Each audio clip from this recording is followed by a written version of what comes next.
بەناوی خوای بەخشندەی میرەبان سڵاوتان لەبێ بەڕێزان پێخۆشحاڵم لە ئەڵقەیەکی نوێی بەرنامەی ژێرخان پێتان دەگەمەوە. ئەڵقەی ئەم شەومان تایبەت کردووە بە لێکەوتە ئابوووریەکانی پرۆژە یاسای چاکسازی کە لەم هەفتەیەدا لە هەفتەی ڕابردوو پەرلەمانی کوردستان پەسەندی کرد. لێرە و لەوێ لە نێوان فراکسیۆنە جیاوازەکان قسەی زۆری لێکرا. بەشێک لە فراکسیۆنەکان تێبینی جوانیان هەبوو بۆ دەوڵەمەندکردنی پرۆژە یاساکە و لە ئێستاشدا بەشێکی تر لە فراکسیۆنەکان تێبینیان هەر لەسەر پرۆژە یاساکە ماوە، بەڵام بە زۆرینەی دەنگ بێگومان لە پەرلەمانی کوردستان تێپەڕێنرا. ئێمە قسە لەسەر خودی پرۆژە یاساکە و لێکەوتەکانی لە دوای پەسەندکردنی پرۆژە یاسای چاکسازی دەکەین. هەڵبەتە ئەم پرۆژە یاسایە تایبەت بوو بە چاکسازی لە موچە و خانەنشینی و دەرماڵەکان کە لەگەڵ شەیدان و پلە تایبەتەکان کە پلە باڵاکان و تایبەتەکان کە قسەی زۆری لەسەر کرا لە پەرلەمانی کوردستان و تێبینی باشدرا. لێرە و لەوێ بەشێک لە سەرنج و تێبینیەکانی پەرلەمانتاران پەسەند کرا. هیچی تکات بەوە ناکوشم، بەڵام دەمەوێت فۆکەس بکەمە سەرەوەی بەشێک لە فەرمانبەران ئێستا لە دوای پەسەندکردنی پرۆژە یاساکە قەلەقیەکیان هەیە، مامۆستایان، فەرمانبەران، موچەخۆران لەوەی کە قسە هەیە و تەنانەت بەشێک لە بەڵگەکان بازەوە دەکەن کە لە داهاتوودا حکوومەت هەنگاوەکانی بۆەوە دەبێت کە دەرماڵەی موچەخۆران و فەرمانبەران دەبڕێت، بەڵام چۆنێتی بڕینی دەرماڵەکان چۆنە بێت بێگومانیش هەر دەرماڵێک ببڕێ موچەی فەرمانبەرەکە دادەبەزێت. بەڵام لە ئێستادا نازانین حکوومەت ئەو میکانیزمە چۆن دەکرێتە بەرکەوەی کە دەرماڵەکان ئەبڕێ. بەشێک لە پەرلەمانتاران ئەوەنەی قسەم لەگەڵا کردوون بە جددی دەڵێن بەڵێ حکوومەت ئەم هەنگاوە دەنێت و تووشێتی حکوومەت بەشێک بە ئەم قسەی ناڕەسمیە لە بەرپرسانی حکوومەت وتویانە کە پارەی باشمان لە گەڕانەوەی ئەو دەرماڵانەوە بۆ حکوومەت دەگەڕێتەوە و ئەمە بەشێکە لە چاکسازیەکە. بەڵام ئایا ئەمە مەترسی دروست ناکاتە سەر موچەی فەرمانبەران و حەق و ئیمتیازات لە فەرمانبەران کەم ناکاتەوە؟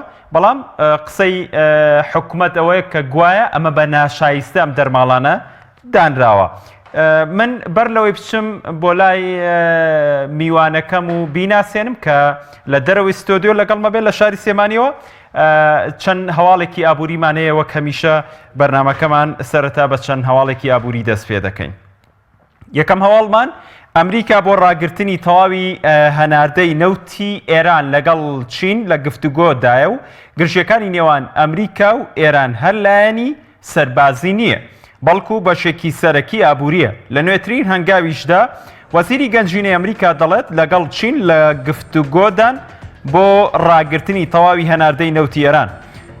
ستیڤن مونۆچن وەزیری گەنجینەی ئەمریکا ڕایگەاندووە کە کۆمپانیا حکومیەکانی چین کڕینی نەوتیان لە ئێران بە تەواوەتی ڕاگرت و ئێران لە 95 داهاتی نەوتی خۆی لەدەستداوە. وەزیرەکەی ئەمریکا دەڵێت تەنیا بڕێکی کەم لە هەناردەی نەوتی ئێران بەردەوام و بەشێکی زۆری بۆ چین دەڕوات، بەڵام ئەمریکا لەگەڵ چین دانوستان دەکات تاوەکو ڕێگەی لەوەش بگرێت. بە وتەی وەزیرای ئەمریکا لەگەڵ بەرپرسانی چین گفتوگۆی کردووە. چینیەکان شاندێکان ڕەوانەی ئەمریکا کردو ئێستا کار لەسەرەوە دەکەن دڵنیا ببنەوە کە نەوتی ئێران هەناردەی چین ناکرێت. لەبارەی ئامانجی ئەم کارەوە وەزیرەکەی گەنجینەی ئەمریکا ڕایگەاندووە ئامانجی ئەمریکا ئەوەیە داهاتی نەوتی ئێران بە تەواوەتی ببڕدرێت و نەک تەنها کۆمپانیا چینەکان بەڵکو کۆمپانیا ئەوروپیەکانیش کە مامەڵەکردن بە نەوتی ئێرانەوە دەکەن گەمارۆیان بخرێتە سەر. بە پێی ئاماری گومرگی چین ئەو وڵاتە لە مانگەکانی کۆتایی ساڵی ڕابردوودا ڕۆژانە زیاتر لە 250,000 بەرمیل نەوتی لە ئێران بەدەست گەیشتووە.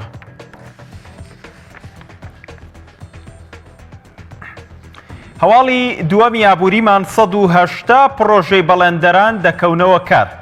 بڕیارە لە ماوەیەکی نزیکدا 180 پرۆژەی تەواو نەکراوی بەڵێندەران بکەونەوە کار. یەکێتی بەڵێندەرانیش داوا دەکات حکوومەت مانگانە بڕەپارەیەک بداتە بەڵێندەران بۆی پرۆژەکان ڕانەوەست و ڕۆتینیش بۆ دانەوەی قەرزی بەڵێندەران لە وەزارەتی دارایی نەمێنێت. نووسراوێکی ئەنجومەنی وەزیران کە بۆ وەزارەتی دارایی نێردراوە داوا دەکات پارەی نەختینە بۆ پرۆژانە خەرج بکرێ کە لە 185 کارەکانیان تەواو بوو ژمارەیان 148 پرۆژێ لە قۆناغەکانی دووەمیشدا و پرۆژانەی ڕێژەی جێبەجێکردنیان لە 175 بەرەو سەرەوەیە بە شێوەی نەختینەی پارەیان بۆ سەر بکرێ. بەرپرسێکی بەڕێوەبەرایەتی بانکاهلیەکان ڕایگەیاند لیژنەیەکی هاوبەشدانراوە لە ئەنجومەنی وەزیران وەزارەتی دارایی و وەزارەتی پلاندانن کە ئەولەویەت دادەنێن بۆ پرۆژەکان ئەو پرۆژانەی استراتیژین و لە 175 بۆ لە 180یان تەواو کراون و ئەولەویەتیش بۆ ئەوانە.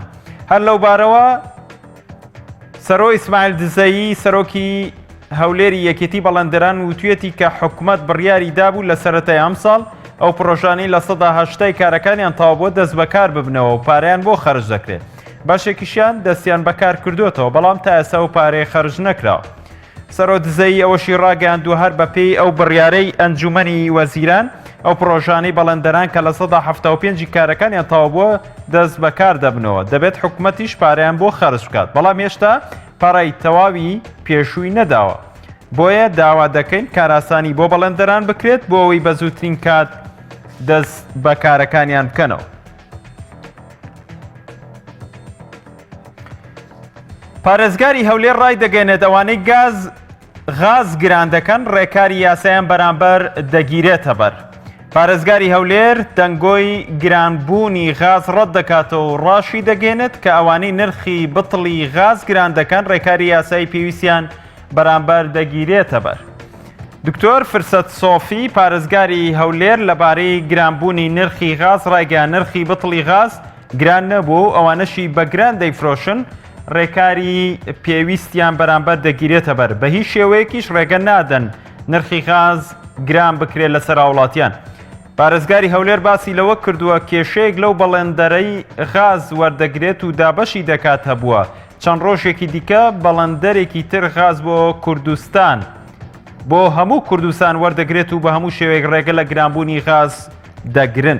بە پێی وتەی بەشێک لە هاوڵاتیان ژمارەێک لەو بریکارانی کە غاز لە گەڕەکان دەفرۆشن ئەو دۆخەی لە نێوان ئێران و ئەمریکا دروستبووە بە هەلیان زانیوە بە بیانووی گرانبوونی نرخەکەی هەستاون بە گرانبوونی بتڵی غاز لە 7500 دینارەوە بۆ 8500 دینار تاوەکو 10,000 دینار.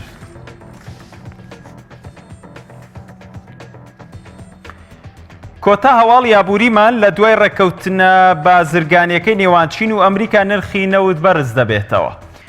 بەهۆی واژۆکردنی قۆناغی یەکەمی ڕێکەوتنامەی بازرگانی نێوان ئەمریکا و چین و کەمبوونەوەی قەبارەی نەوت لە کۆگاکانی ئەمریکا نرخی نەوت لە بازاڕەکانی جیهان بەرزبوونەوەی بەرچاوی بەخۆ بینی.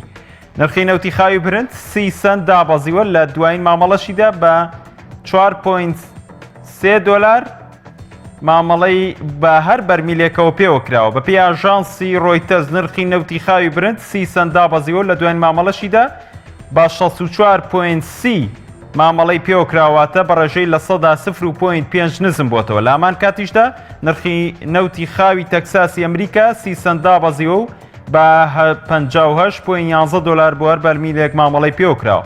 قۆناغی یەکەمی واژۆکردنی ڕێکەوتنامە بازرگانەکەی نێوان ئەمریکا و چین بەڕێوە چوو لەو ڕێکەوتنامەیە داهاتووە چین بۆ ماوەی 2 ساڵی داهاتوو بە بەردەوامی بە قەبارەی 50 ملیار دۆلار نەوت و گازی سروشتی لە ئەمریکا دەکڕێت.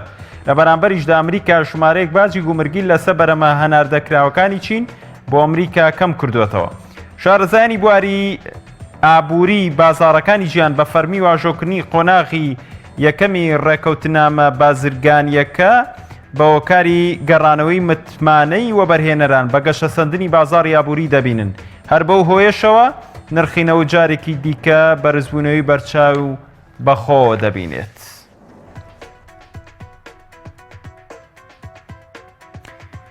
بەڵە بەڕێزان لەگەڵ میوانەکەم ئارا ئیبراهیم ڕۆژنامەنووسی ئابووری قسە و باز دەکەین لەبارەی لێکەوتە ئابووریەکانی پرۆژەی چاکسازی کە پەرلەمانی کوردستان ئەو پرۆژە یاسایی پەسەند کرد لە شاری سلێمانیەوە بەڕێز ئارا ئیبراهیم. کاک ئارا سوپاس بۆ دەرفەتەی بێمەدا ئەمەوێت وەکو ڕۆژنامەنووسێکی ئابووری خوێندنەوە چییە لەبارەی ئەو پرۆژە یاسایی کە لە پەرلەمانی کوردستان پەسەند کرا؟ بەڵێ سپاس بۆ ئێوە. دیارە لە کابینەی هەشتەمی حکوومەتی هەرێمی کوردستاندا پرۆژە یاسای چاکسازی ئامادەکرا، ڕەوانەی پەرلەمانی کوردستانیش کرا، بەڵام لە پەرلەمانی کوردستان نەتوانرا تێپەڕ بێ لەبەر ئەوەی ملاحەزە و تێبینی زۆر لەسەر خاڵ و مادە و بەرگەکانی پرۆژە یاساکە هەبوو. دوای هەڵبژاردنەکانی پەرلەمانی کوردستان و دروستبوونی کابینەی نوێ، جارێکی تر حکوومەتی هەرێمی کوردستان لیژنەیەکی باڵای بۆ پێکێنا، پێداچوونەی تەواوی بە پرۆژە یاساکەیان کرد و لەگەڵ پەرلەمانی کوردستانە چەندین جار کۆبوونەوەیان کرد لەسەر ئەم پرۆژەیە، چونکە سەرۆکی حکوومەت لە کاتی سوێن خواردنیا بەڵێنیەوەیدا کە چاکسازی دەست پێ بکات. دیارە دوای پەسەندکردنی ئەم پرۆژە یاسایە لە پەرلەمانی کوردستان دوو ڕەئی جیاواز هەیە و تاکو ئێساش ئەو دوو ڕەئیە بەردەوامە. هەندێک پێیان وایە کە ئەمە چاکسازی تەواو نییە لە بڕگە و مادەکاندا و ناتوانرێت چاکسازیەکی فعلی بەرجەستە بکرێت، بەڵام هەندێک کەش پێیان وایە کە نەخێر ئەتکرێت ئەم پرۆژە یاسایە کە بۆ بە یاسا حکوومەت هێرێم دەست بکات بە چاکسازی لە خەرجیەکانیدا، چونکە قۆناقی دیکە ماوە بۆ چاکسازی لە داهاتەکان، لە خاڵە گومرگیەکان، لە ئیدارەدان و بەڕێوەبردننی حکوومەتی هەرێما. ئێوە قەناعەتمان بەوەیە دواوەی کە من بۆ خۆم پرۆژە یاساکەم خوێندۆتەوە، دوای ئەوەی کە یاساکەش پەسەند کراوە، هەندێک خاڵ و مادەی گرنگی تیادایە کە مەجالی ئەوەی تایە چاکسازی تێدا بکرێت، بەڵام بەشی خۆشی تێبینیمان لەسەر هەندێک خاڵ و مادەی یاساکە هەیە. ئەوەی ئێمە بەلامانەوە گرنگە ئەوەیە کە عەدالەتی کۆمەڵایەتی جێگیر بکرێ و پەسەند بکرێ و پێداچوونەوە بە موچەی پلە باڵاکانە بکرێت.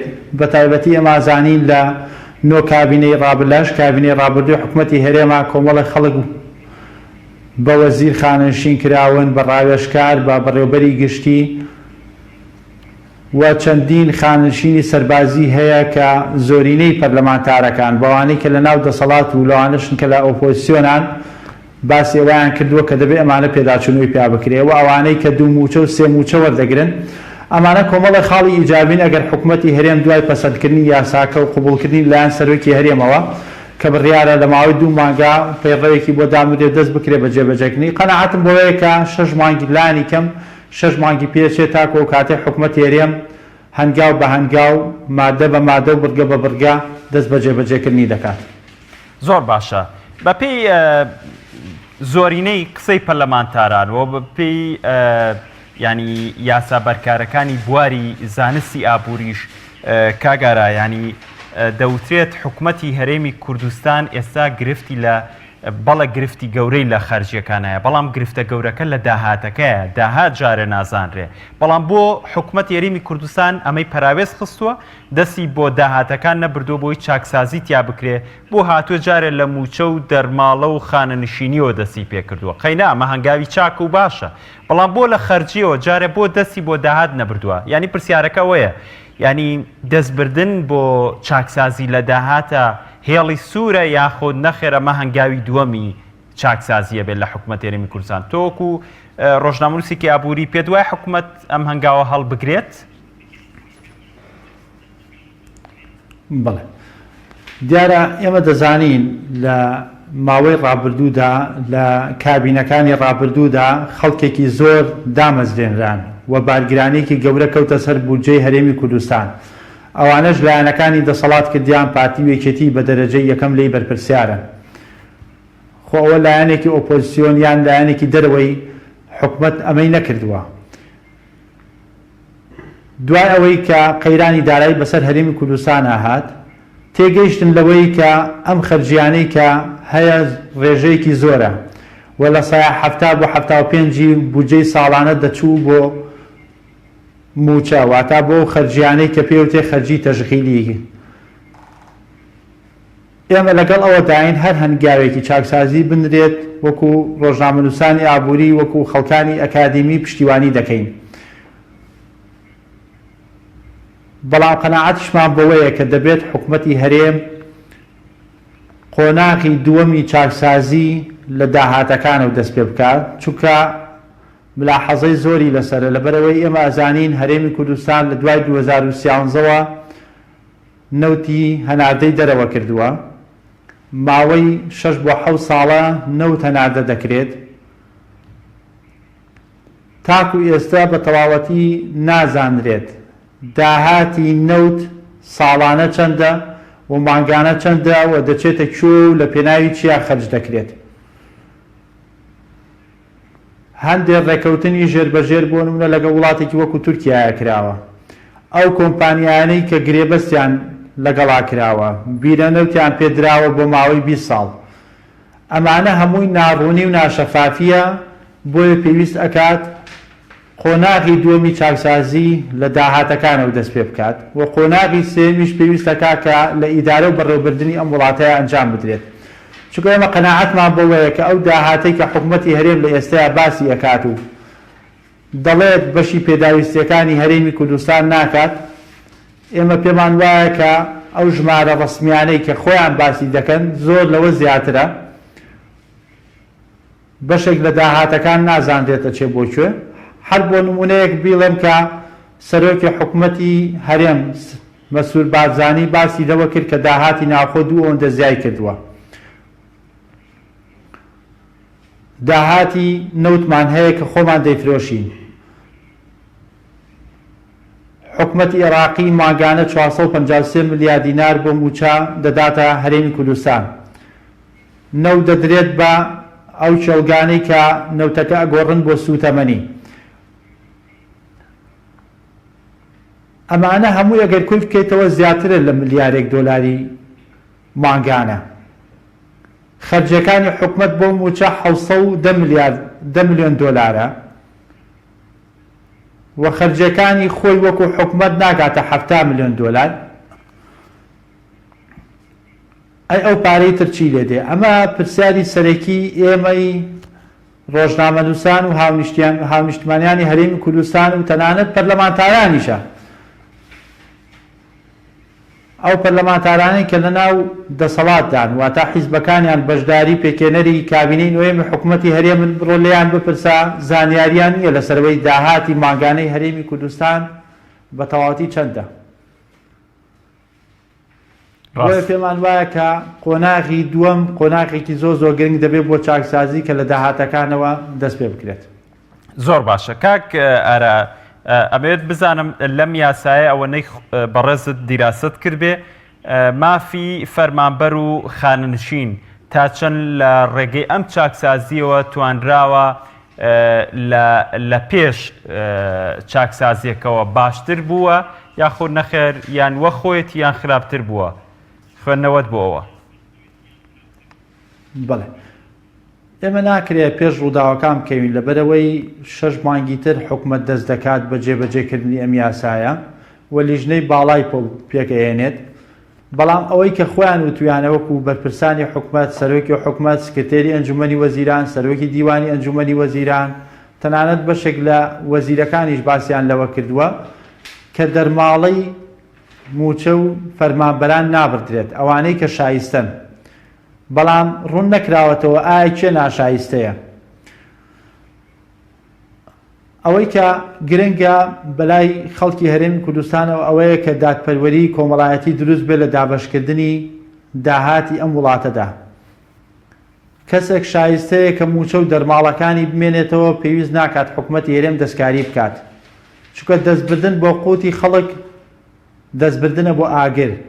لەبەرەوەی خەڵکی هەرێمی کوردستان لە ماوەی چەند ساڵی ڕابردوودا بە کۆمەڵە قەیرانی ناخۆشی داراییدا تێپەڕیون. بۆیە ناکرێت دوای ئەوەی کە دۆخی هەرێمی کوردستان تا ڕادەیەک بەشێک لەو قەیرانەی تێپەڕاندووە دەست ببرێ بۆ موچە و دەرماڵەی فەرمانبەرانی هەرێمی کوردستان. بەڵام ئێمە لەگەڵ ئەوەداین کە ئەوانەی کە لە چوارچێوەی یاسادا بە نایاسایی خاننشین کراون، لە پلە باڵایە بن یان لە هەر پلەیەکی جیاوازە بن، هەر کەسێک موچە وەرەگرێ و دەوام ناکا و پێوترێ بندیوار، هەموو ئەمانە پێویستە کات دەربکرێن لە لیستی موچە و ئەو بارگرانیەی کە لەسەر دارایی هەرێمی کوردستان دروست بووە ئەو بارگرانیە کەم بکرێتەوە. لەگەڵ ئەوەشداین کە حکوومەتی هەرێم بەفعلی بەبێ جیاوازی ئینتیما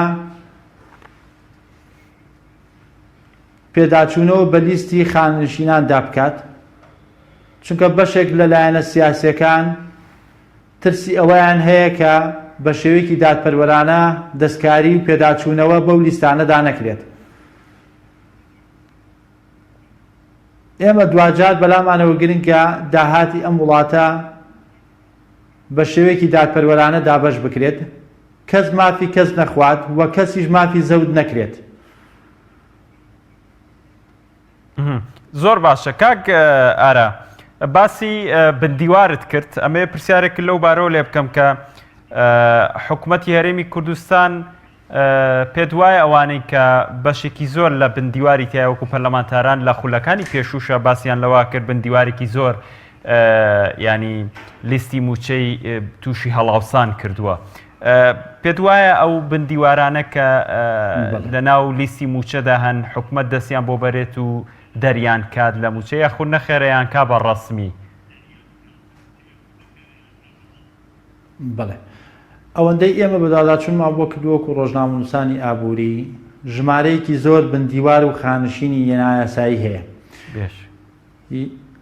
حکوومەتی هەرێم مانگانە 881 ملیار دینار دەدات بە موچە، زیاتر لە 115 ملیار دینار دەڕوا بۆ خانشینی سەربازی. بۆیە ئێمە پێمان وایە قەبارە گەورەکەی گەندەڵی لە ناو خانشینی سەربازیدایە پێویستە کات دەستکاری بکرێت و هەموو ئەوانەی کە بندیوارن پێویستە کات دەربکرێت. ئەو ژمارانەی کە بە ناڕەسمی بەردەست ئێمە گەیشتووە زیاتر لە 200,000 کەس هەیە کە خانشینە بە نایاسایی و بندیوارە، بۆیە پێویستە کە ئەمانە هەمووی لەو لیستە دەربکرێن. ئەو هەڵاوسان و بارگرانیەی کە لەسەر بودجەی هەرێمی کوردستان دروست بووە دەربهێنرێت. بەڵام ئێمە دەزانین ئەوانەی کە لە ڕابردوودا موچەی بندیواریان وەرگرتووە سەر بە هێزە سەرەکیەکانی هەرێمی کوردستان بوون، بۆیە دەبێ خۆشیان جارێکی تر هەموو ئەو کەسانە لەو لیستە دەربکەن، چونکە ئێمە دەزانین ئەوانە موچەی ناشایستە وەردەگرن و پێیان حەڵاڵ نییە، بۆیە دەکرێت میکانیزمێک بگیرێتە بەر هەر کەسێک دەوامی نەکردووە موچەی وەرگرتووە فەسڵ بکرێ و دوور بخرێتەوە لەو شوێنەی کە موچەی لێ وەردەگرێت.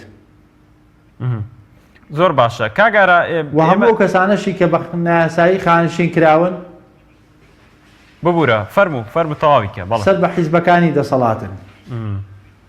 بەڵێ سەر بە حیزبەکانی دەسەڵاتن، بۆیە خۆیان چۆن ئەنجامیان داوە، ئەم کاریان چۆن ئەنجام داوە، ئەم بارگرانیان چۆن دروست کردووە لەسەر ئەم بودجەیە وڵاتە، ئێستا خۆیان دیعای ئەوەکەن کە چاکسازی دەست پێکەن. فەرموو خۆ کەس دەستیانی نەگرتووە بە دەستکەن بە چاکسازی. ئێمە دەستخۆشی لە هەموو کارێکی چاکسازی دەکەین، هەچ لایەنێکی سیاسی بیکات، هەچ گروپێک بیکات، هەچ کەسێک بیکات، ئێمە دەستخۆشیان لێ دەکەین.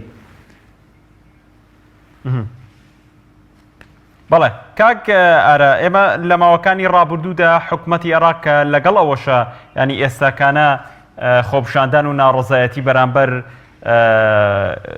حکوومەتی ئێستای عێراق لە ئارادایە و ئێستاش گۆڕەپانەکان هەر خۆپشاندەری تێدایە، بەڵام کۆمەڵە هەنگاوی چاکسازی باشینە، ینی تەنانەت کەمترین موچەی خانەنشینی کردووە بە 400,000.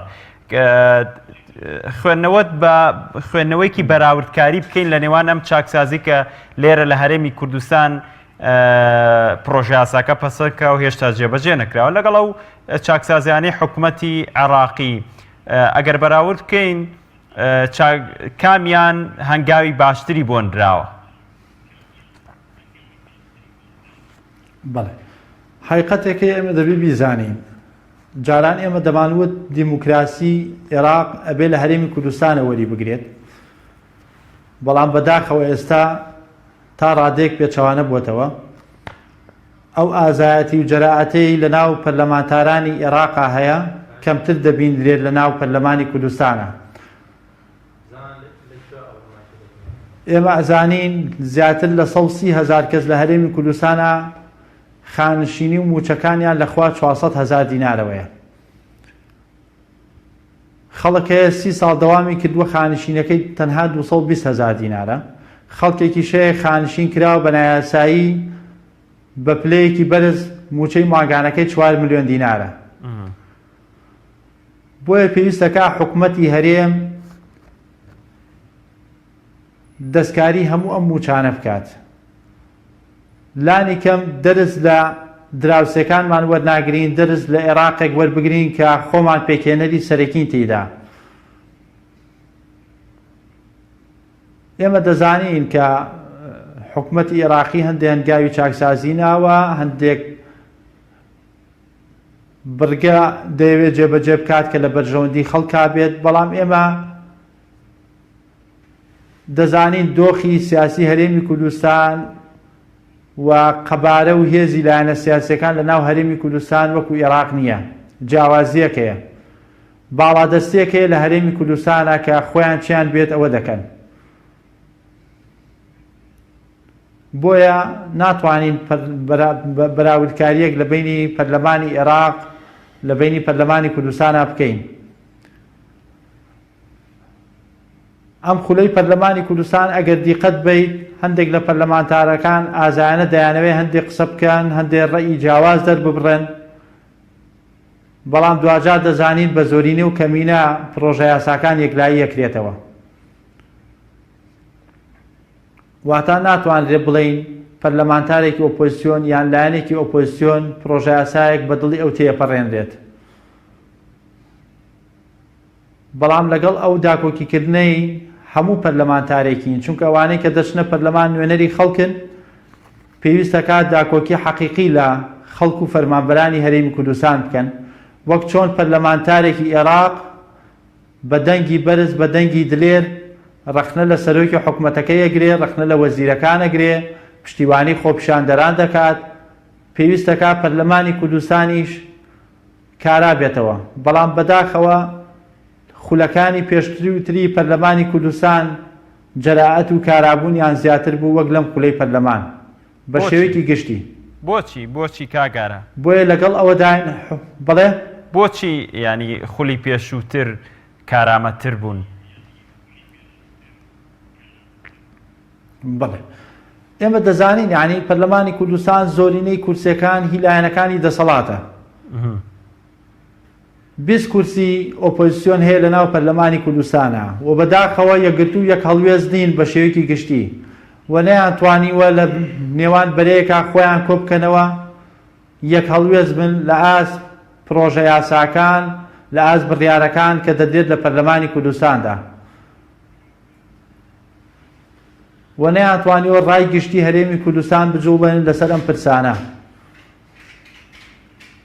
تۆ باسی بەراوردکاری عێراق و هەرێمی کوردستانت کرد. موقتەدا سەدرێکەیە لە بەغدا لە عێراق هەڕەشەی خۆپیشاندانی ملیۆنی دەکات، بەڵام لایەنێکی سیاسی لە هەرێمی کوردستانە بەداخەوە ناتوانێت 25,000 کەس بێنێتە سەر شەقام بۆی داکۆکی لە مافی خۆی بکات. ئەمە جیاوازێکەی لە بینی هەرێمی کوردستان و عێراقدا. بەڵێ کاگارە سەبارەت بە موچەی پلە باڵا و تایبەتەکان دەوترێت بەپێی ینی ئەو خواستە نەبووە کە زۆر کەم بکرێتەوە و داهاتی موچەکەمەکان زیاد بکات. ئەم هەنگاوە بۆچی وە تەنانەت گلەیش لە پەرلەمانتاران نەکرێت کە دەوترێت خۆیان لەنەو ئەو لیستەدا بوون، بە تایبەتتر هەم پەرلەمانتاران هەم خەڵکیش قسەیان لەسەرەوەی کە ینی دادوەران لە دواییدا بە هەوڵی لایەنە ئۆپۆزیسیۆنەکان فراکسیۆنە ئۆپۆزیسیۆنەکان ئەوە کرا کە دادوەرانیش خرایە ناو لیستی چاکسازیەکەوە، بەڵام ڕێژەکەی کەمی دابەزیوە. بۆچی ناکرا ئەمانیش ینی موچەکەیان زۆرتر دابەزێ و بۆی داهاتی موچە کەمەکان زیاد بکرێ بۆچی ئەمە نەکرا؟ بەڵێ دا ئەو پرۆژه یاسای چاکسازی لە پەرلەمانی کوردستان کە گفتوگۆی لێسەر کرایان وەکو ڕۆژنامەنووس بەردەوام سیرمان دەکرد دیقەتی قسەی پەرلەمانتارەکانمانە داخ مادە بە مادە و بەرگە بە بەرگە ئەوەی دادوەرەکان لە سەدا سەدەوە کە خانشینەکان پێشتر کراوە بە لە سەیە هەفتە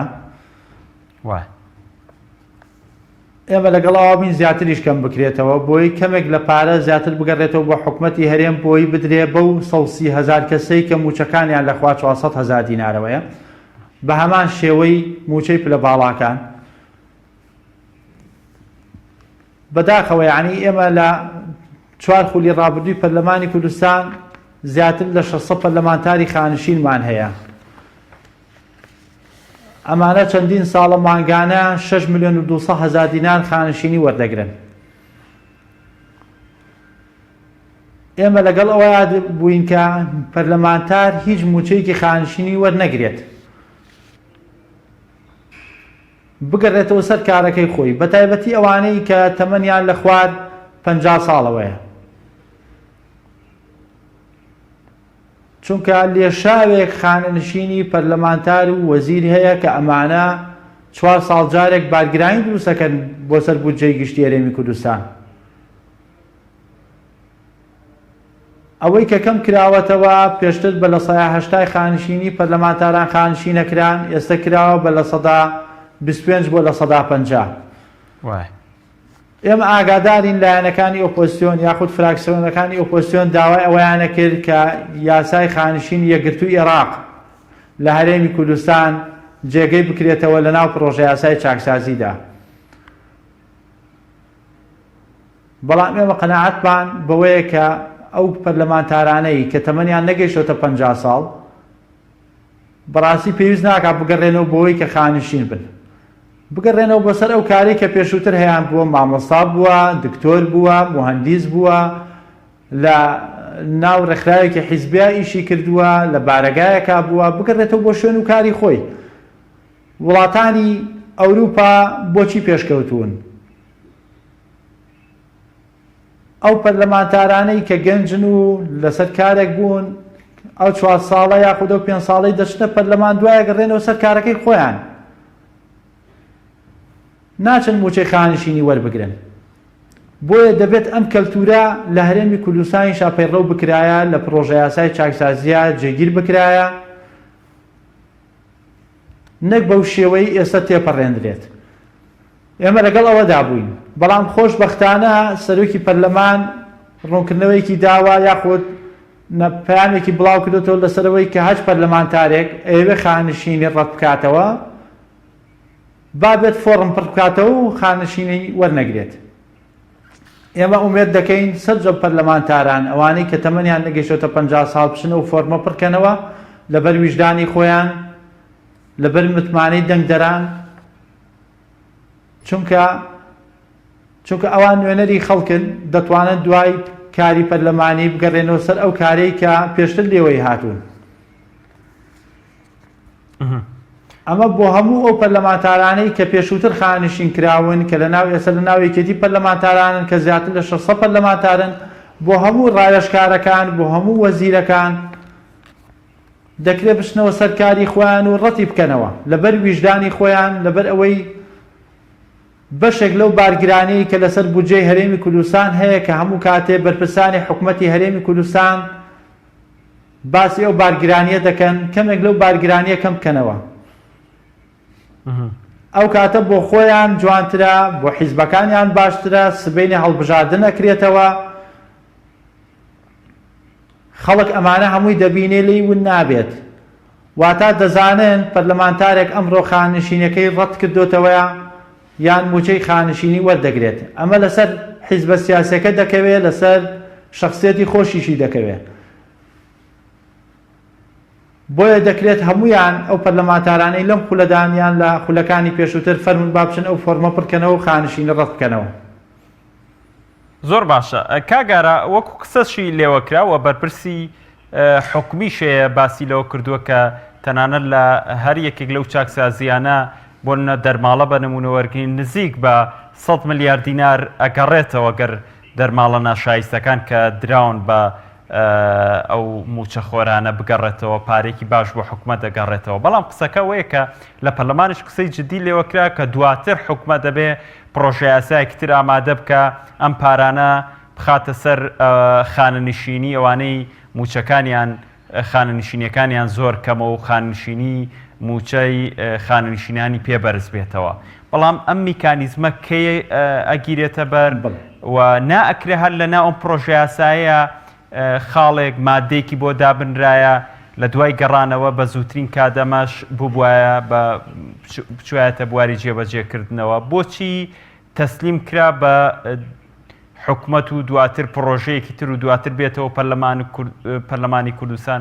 ئەمە خۆی هەنگاوەکەی خاوتر ناکاتەوە و ئەمە پێمان ناڵێت ینی جارێ تەسلیمی قەدەرمان کردووە؟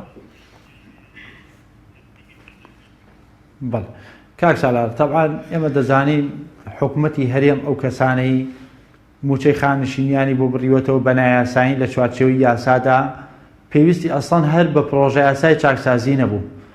هەموو ئەو کەسانەی کە بندیوارن و موچیان وەرگرتووە پێویستی بەوە نەبوو کە لە پەرلەمانی کوردستانەوە گفتوگۆی لەسەر بکرێ و داوا بکرێت تکای ئەوەی بندیوارە ئەوەی دەوام ناکات موچەکەی ببردرێت و دوور بخرێتەوە لە کاری ئیداری و کاری حکومی. ئەمە بەڕاستی ئیشی پەرلەمان نەبوو. بەڵام دواتر حکومەتی هەرێمی کوردستان لە ڕێگەی پرۆژەیەکەوە تۆپەکەی خستە پەرلەمانەوە بۆی بخاتە سەر پەرلەمان. بەڵام دوجار هەرە بێ حکومەت خۆی ئەمە جێبەجێ بکات. ئەم یاسای چاکسازیە حکومەتی هەرێمی کوردستان پەیڕەوێکی بۆ دەرەکات لە ماوەی 60 ڕۆژە. دوای 60 ڕۆژەکان 90 ڕۆژیکەیان هەیە لە بەردەمیاندا کە دەست بە جێبەجێکردنی چ مادەیەک و چ بڕگەیەک دەکەن و دەبێت 3 مانگ جارێک راپۆرت بدەنە پەرلەمانی کوردستان بۆ ئەوەی کە بزانن چەندێک پارەیان گەڕاندوتەوە لە ڕێگەی یاسای چاکسازیەوە، بڕی پارەکە چەندە و حکومەتی هەرێم چەندێک لەو پارەیە دەتوانێت بخاتە سەر موچەکەمەکان بە تایبەتی خاننشینانی مەدەنی و یاخودە و ڕقەمەی کە باسم کرد 130,000 کەس هەیە موچەکانیان لەخوا 400,000 دینارەوەیە. لەبەرشێکیتر باسم لەوە کرد کە پێشتر قسە لەسەرەوە بوو کە 100 ملیار دینارە گەڕێتەوە. من ئەمە ڕوون بکەمەوە. فەرموو. حکومەت خەیاڵێکی وای هەبوو لە کابینەی پێشوش لەسەر ئەم نقطەیە ئەکرات کە 100 ملیار دینار لە ڕێگەی یاسای چاکسازیەوە بگەڕێتەوە بۆ حکومەت. بەڵام من هەر ئەمڕۆ قسەم لەگەڵ بەرپرسێکی باڵای حکومەتی هەرێمی کوردستانە کردووە کە ئاگاداری پرۆژە یاسای چاکسازی بووە تا ئەو کاتەی نێرااو بۆ پەرلەمان و تا ئەو کاتەی کە پەسەند کراوە و لە جێبەجێکردنیشا ڕۆڵی دەبێت. باسی لەوە کرد کە نەک 100 ملیار دینار ناگەڕێتەوە بۆ حکومەت، بەڵکو لەوانەیە 30 بۆ 40 ملیار دینار بە شێوەیەکی گشتی بگەڕێتەوە بۆ حکومەت. بۆچی؟ لەبەرەوەی نیەتیان نییە بە هیچ شێوەیەک دەرماڵەی فەرمانبەرانی شایستە ببڕن. و لە ئێستاشدا ئەوانەی کە ناشایستن ئاسان نییە دەستبردن بۆیان. بۆیە ئەمە من پێم وایە ماوەیەکی زۆری دەوێت ڕەنگە ساڵێکی تر بتوانرێت بەشێک لە بڕگە و مادەکانی یاسای چاکسازی جێبەجێ بکرێت. واتە جۆرێک دڵنیایی پێدام لەوەی کە دەرماڵەی موچەی فەرمانبەران بە هیچ شێوەی دەستکاری ناکرێت ئیلان ئەوانەی کە دەوامیان نەکردووە بندیوارن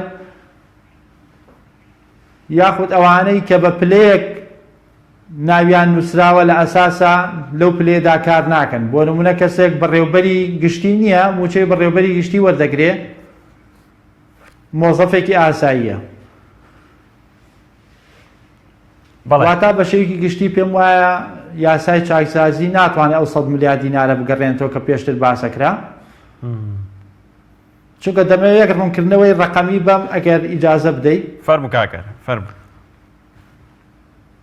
حکومەتی هەرێم بانگانە 881 ملیار بۆ 88 ملیار دینار دەدات بە موچە. 115 ملیار دیناری بۆ خانەنشینانە. کە ئەمە زۆرترین گەندەڵی تێدا کراوە کە خانشینی سەربازی تێدایە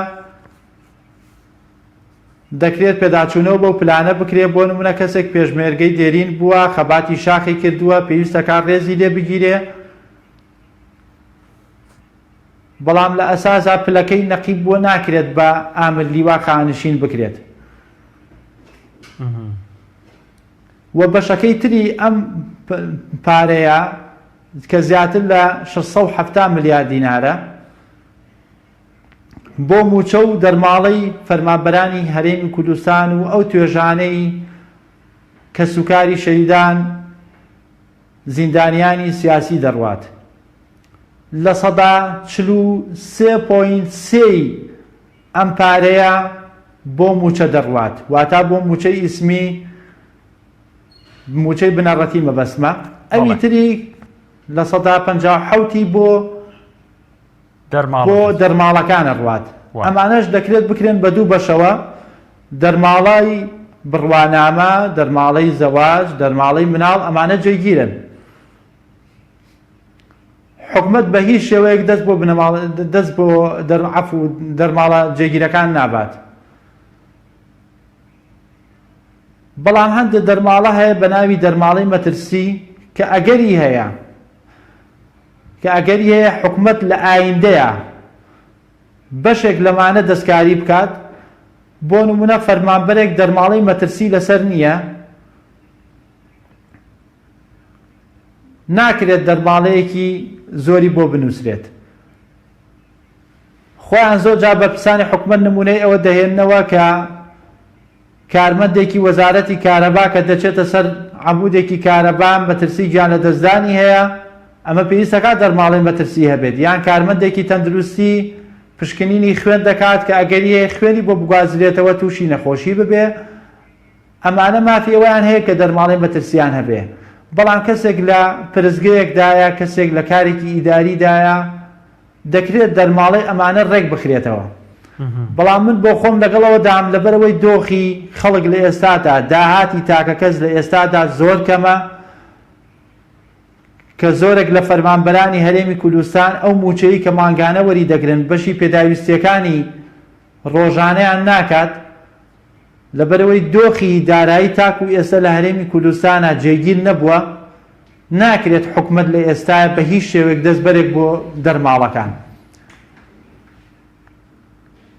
چونکە تۆ کاتێکە بێت دەستبەری بۆ دەرماڵە کە دۆخی ئابووری هەرێمی کوردستانە باش کردبێ کە ئەو بێکاریی کە هەیە کۆتایی پێبێنرێت یاخود ڕێژەکەی کەم بکرێتەوە ئەو لێشاوە دەرچووی زانکۆ و پەیمانگاکان بەشێکیان دابمەزرێنرێت هانیکەتی تایبەت بدرێ بخرێنە سەرکار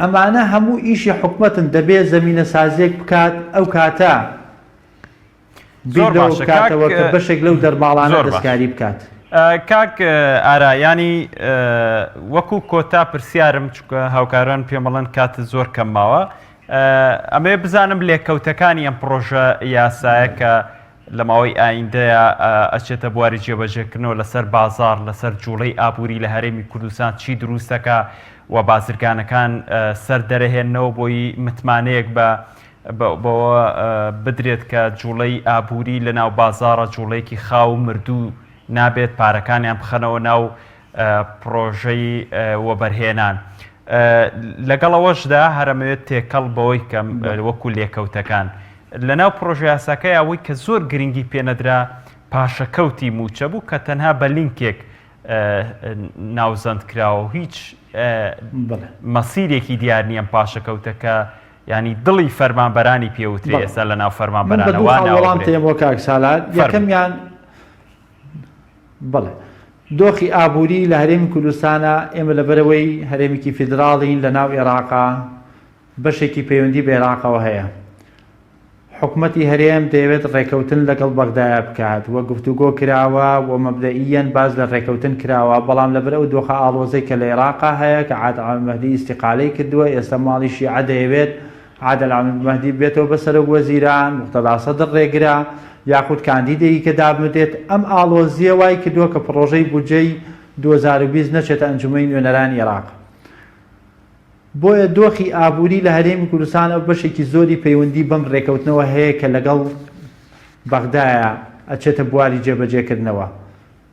بەشێکی پەیوەندی بەم یاسای چاکسازیەوە هەیە، چونکە وەک لە پێشووترا باسم کرد جێبەجێکردنی یاسای چاکسازی لەوانەیە تاکو کۆتایی ساڵ نەتواندرێ یەک مادە و یەک بڕگەی بە تەواوەتی جێبەجێ بکرێت لەبەرەوەی پاکردنەوەی لیستی خانەنشینان، فەرمانبەران، بندیواران بەڕاستی کاتی زۆری دەوێت.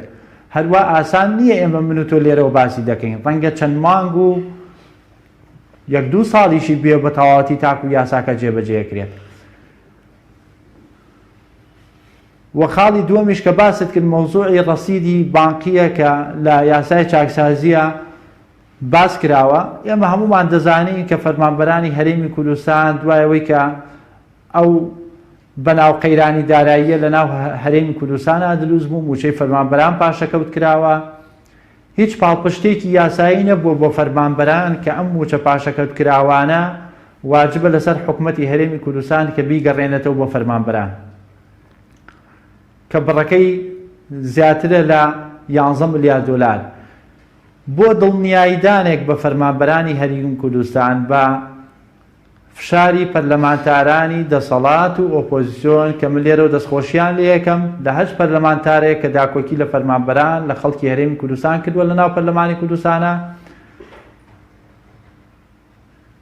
ڕەنگە شەژمانگێکی پێ بچێتە فەرمانبەران هەژماری بانکیان بۆ دەکرێتەوە، واتە فەرمانبەرێک ڕەسیدی بانقی ئەبێت بە ژمارە. بۆ نمونە فەرمانبەرێک 15 ملیۆن دیناری لای حکوومەتە هی پاشەکەوتی موچەی فەرمانبەران. لە سەرەتایە ناتوانرێت ئەم ژمارەیە ئەم 15 ملیۆن دینارە دەستکاری بکات و ئەم ئەرکە ئەکەوێتە سەر وەزارەتی دارایی کە پێویستەکە ڕێنمایی بۆ دەربکا و پەلەی تێدا بکات. دوای ماوەیەک ئەم ڕەسیدە ئەتوانرێت دەستکاری بکرێت. بە تایبەتی ئێمە ئەزانین حکوومەتی هەرێم پارەی لای هاوڵاتیانە، پارەی لای فەرمانبەرانە، لە پێشینەکان، لە پارەی ئاو، لە پارەی کارەبا دەکرێت ئەو پارانە بگەڕێنرێتەوە ئەو قەرزانەی کە فەرمانبەر لە سەرەتی بیداتەوە بۆ حکوومەت، واتە مەقاسە بکرێت.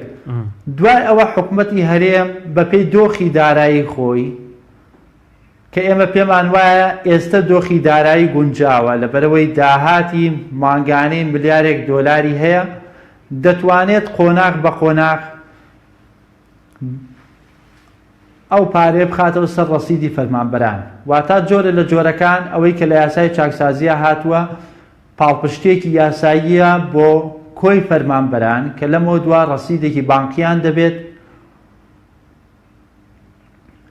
کە پێشتر هیچ شتێکی وانە بووە و فەرمانبەر دڵنیانە بۆ لەوەی کە پاشەکەوتی موچەکەی وەردەگرێتەوە. بەڵام عیبرەت لە جێبەجێکردنیدایە بەڕاستی ئەم یاسایە بە هەموو مادە و بڕگەکانیەوە. ئێمە ئومێد دەکەین کە حکوومەتی هەرێم دەستکراوە بێت لە ئەنجامدانی چاکسازی بۆ خەڵک بێ، حکوومەتی خەڵک بێ، نەک حکوومەتی چەند حیزبێک بێت کە کابینەی نوێمیان پێکێناوە. بەڵێ کاتنەما کاگارە زۆر سپاس دادپەروەرانە موچە دابەش بکرێت ئینشاءالله. بەڵێ زۆر سپاس بۆ بەڕێز ئارا ئیبراهیم ڕۆژنامەنووسی ئابووری بە شێوەی ڕاستەوخۆ لە شاری سلێمانیەوە لەگەڵم بووی. زۆر سپاس بۆ بەڕێستان. بینەرانی ئازیز و خۆشەویستا وکو ئێستا بینەرمان بوون، سپاس بۆ بینەریتان. تاڵقەی ئایندە و شەممەی داهاتوو بەخوای گەورەتان ئەسپێرم. کاتێکی خۆش.